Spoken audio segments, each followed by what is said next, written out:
He once commanded tanks that rolled across frozen fields. Now he crawled through the same snow, starving, forgotten, and nameless. No weapon, no uniform, only guilt, and a hunger that burned deeper than the cold. The snow fell without mercy, thick, endless, swallowing the horizon in a white silence that felt almost holy. In that silence, a man moved, crawling through the frozen mud, his breath shallow, his body trembling. His name was Hans Keller, once a proud soldier of the German army. Now he was only a number, one among thousands of defeated men, stripped of their flags, their names, their dignity. His fingers, frostbitten and cracked, dug into the ice for strength that no longer lived in him.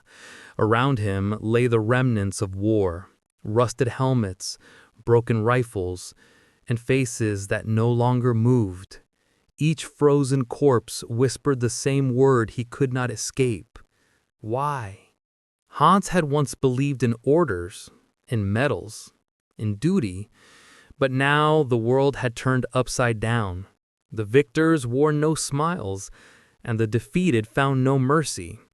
Captured by the Soviets after the collapse at Stalingrad, he was dragged into a world of silence and suffering, forced to work, to dig, to carry stones heavier than his own body. Food came once a day, water when the guards remembered, and hope never. The wind stung his face, but worse than the cold was the memory of warmth.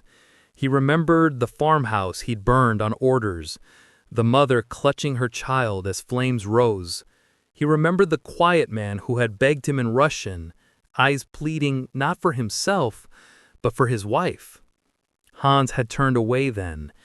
Now the faces returned each night, not in anger, but in silence. When dawn came, the guards shouted. The men rose like ghosts. Hans's uniform was long gone. All that remained was a ragged coat, once white, now gray with ash and mud. They marched to the frozen river, where broken trees served as bridges.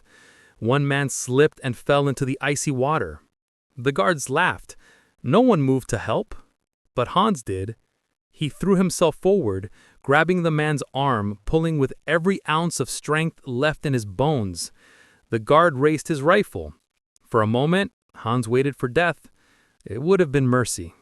But instead, the guard spat and turned away. The man Hans saved was too weak to speak. He just looked at him with quiet, wordless gratitude. In that moment, Hans felt something thaw inside, a spark of humanity he thought the war had buried forever. Days turned to weeks. Starvation carved the men into shadows. Yet every night, Hans shared a piece of his bread, the only thing he had to give. When others collapsed, he lifted them. When someone wept, he stayed silent beside them. He said nothing of his past, nothing of his crimes. His silence was not pride, it was penance. Then, one morning, the camp commander arrived, a man who had once been a Soviet farmer. He stared at Hans for a long moment. "You were at Stalingrad?" he asked quietly. Hans nodded. The commander studied him, then looked at the thin, trembling men behind him. "He helped them," he said slowly, almost in disbelief. Hans said nothing. That day, the guards gave them extra bread.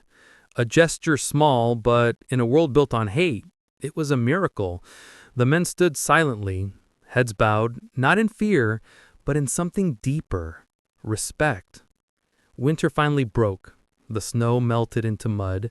Many prisoners died before spring, but Hans lived, not as a soldier, not as a slave, but as a man reborn through suffering. When freedom came years later, he returned to his homeland with nothing but scars, but in his silence lived a truth stronger than any victory. The real war, Hans once said, is not between nations. It's between who we were and who we choose to become. Honor, he once whispered, is not in medals. It's in mercy. In the end, Hans Keller was no hero and no villain. He was a man who lost everything and found his soul in the cold. If this story touched you, share where you're watching from. Tell us what honor means to you. And remember, some battles are fought in silence and won by the heart. Subscribe for more stories that honor silent heroes, forgotten by history, but never by humanity.